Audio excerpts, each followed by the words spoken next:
You look like you're ready to invade Poland with that outfit. What is going on, YouTube? I'm back here on the Third Reich with Fanta over here, and we're heading to E3. Your second E3? Yes, right, you went last year. E3. My first one, so I could not be more excited. Tucson International Airport, which is a dream. It's a sight to behold. There's not even a Starbucks in it. That's how big it is. Yep. It's a beauty. So we're heading to LAX right now, and then to E3. Day one of the convention, or whatever. Yes, day one of the convention. So it's going to be packed. People are already waiting out front. Excited to get there. I don't know why. Makes no sense. It's like people that wait outside for Black Friday. Oh my God, dude.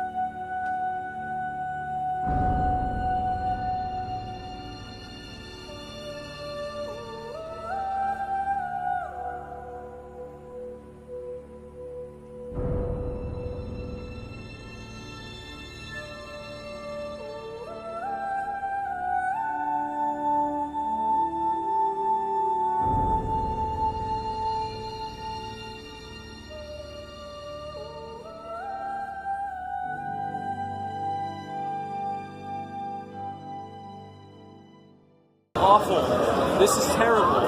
I've never seen this many people. Last year, when I got my badge, I walked up to an empty desk area over there, handed them my piece of paper, they handed me my badge, and then I left. So this is, and then I came back. Public? Is it the public? It's completely the problem. That's completely the problem. Because last year, like I said, there was no line for this, and there was no line outside to get in.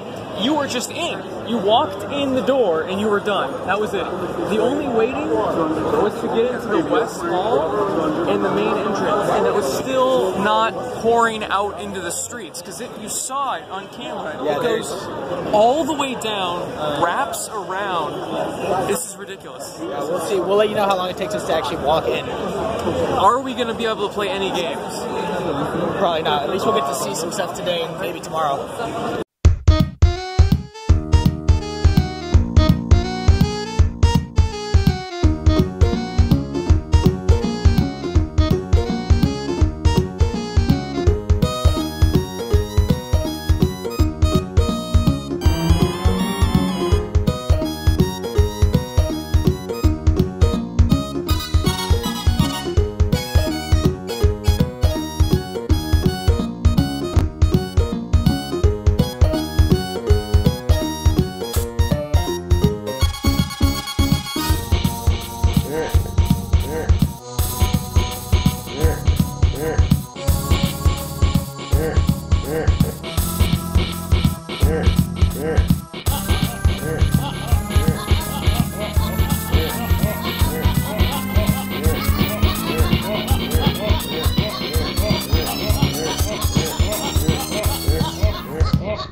Legends of the Hidden Temple behind us.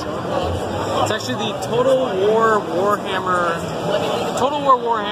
2 game by Creative Assembly. So the first one was really cool. It's really cool. It's cool. Every design they have here is the details and stuff. Yeah.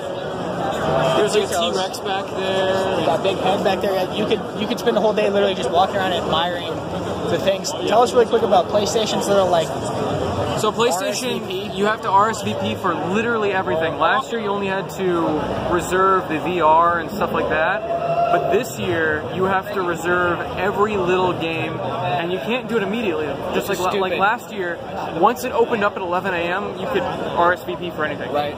This year, they're breaking it up, which I guess it makes a little bit of sense because it gives other people a chance to RSVP. I guess. So we have to remember at 2 p.m. to immediately go into that stupid app, which is going to crash, and RSVP for something that only has 32 slots, and there's like 100,000 people here. It's exactly like Fast Pass at Disneyland or any of those places. It's the same concept. But it's a little bit different because unlike Fast Pass, if you don't get a Fast Pass, you just wait in line. Right, Here, we have no line. You get nothing. Right, so we'll see how it works. I hate that you have to do it an hour in advance, though. It's stupid.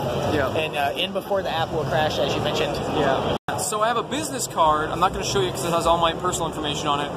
And I'm going through all the different booths with PR booths. And I'm handing them to them and going, hey, I'd like to, do a meeting. What time do you have available? And so first they're like, what? And then I hand them the business card and like, oh shit, this guy's for real. He goes from random college kid to legitimate businessman. It's working. Can you like cover up the details? Yeah. Show us like the watermark. Cillian Brill. There we go. Has a watermark. Craigslist Game Finds. It's beautiful. The tasteful thickness of it. So it's great. I have 3 other business cards right now.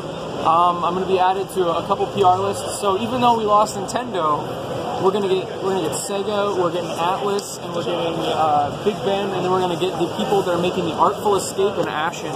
Hopefully get review codes for all of those games. Yeah, hopefully we'll go see the games right now too. The art of the business cards. That's how we're getting out of line. So we're just YouTubers do this. Never take no for an answer. Look for that yes. Just like we say in Phantom Mentions, it's like yard selling. It's like yard selling. We're going around talking to people. If they say no, we leave. If they say yes, we. You got to keep the conversation going. You can't let them get to the no. Right. They look they're about to do a no, and then I just hand them the business card. And it's great. It's not quite as nice as Paul Allen's though. What's up with that? Oh.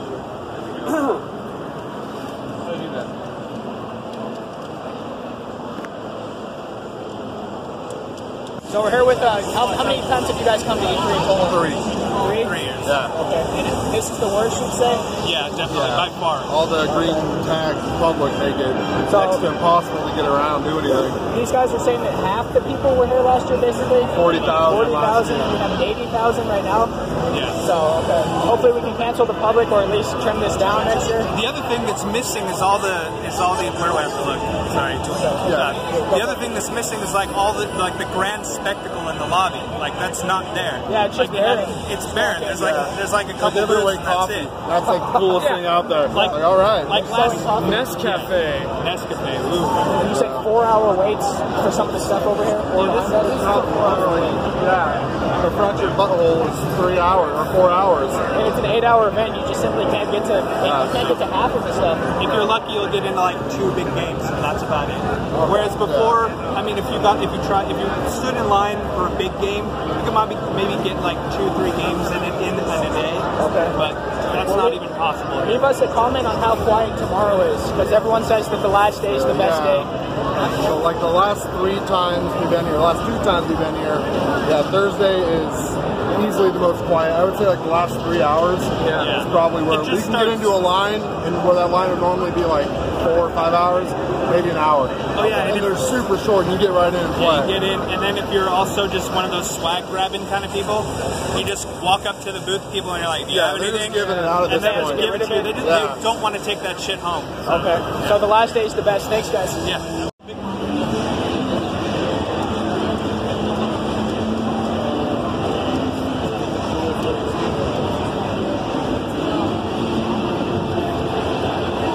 Oh, that's cool. She's on a kill streak or something. What'd you think? It's pretty fun. It felt like World at War. I don't know what else to say. It felt like World at War. It was very realistic. Red dot sights and female soldiers in a World War II gun game. It was fun, but yeah, it did just feel like a Call of Duty game, which to some extent is a good thing because you can get on and play. It didn't feel ultra fast like the newer ones did. It kind of slowed it down. I stopped playing when like double jump and like run up the walls and stuff. That's not why I play Call of Duty. It's for it to try to be a twitch shooter. That was fun. It was more like a relaxing, like I said, pick up and play game. Realism aside, like The guns sound really cool, though. the Germans using M1 grants and stuff. I think they're just doing a showing all of Well, I think it's going to be in the game, but who cares? And female soldiers. it. Yeah, I don't think that was a thing. It was not a thing, but like social justice warriors like to rewrite history. Whatever. It was a fun game though. It was fun to actually play a game. Yeah. Sony is the only company doing it right here. You get on your phone and Nintendo, the entire booth is a line. It's true. So you can't get around anywhere. Here, you can see there's no line. There's just a few people watching, and that's because Sony is actually smart and does an RSVP via phone. Me and Fanta walked up and played 2 games. It was fun. Yeah, we played Team Deathmatch and Domination. Yeah, So. it was fun. See if we can get on that list again. At 1 p.m. I think they're doing another 1 RSVP. p.m. So I'm going to try for Battlefront. Yeah, exactly. Let's get back to it. Oh my god, dude. So we're here at the airport, awkwardly. Tell us really quick about your review of E3 this year. E3 this year. So last year I'd give it probably B minus. This year I'd probably give a C minus. Generous. C plus near the end, maybe. Right. Because the event was good. The setup was good. the setup, well, there's problems with that too. I mean, the PlayStation app was non-functional. Okay, that's true. We were lucky to get in the morning and play Call of Duty. The lines were unorganized and chaotic in the Nintendo booth. There was no organization. All of Nintendo's event was a line. So even walking through it was impossible to do. Yeah. Ubisoft had organized lines, but they were all 2 hours more. I mean, it was ridiculous. Yeah, everything was play ridiculous. I thought the setup itself was fine. If no one was there, if it was me and you, it would have been cool to walk around.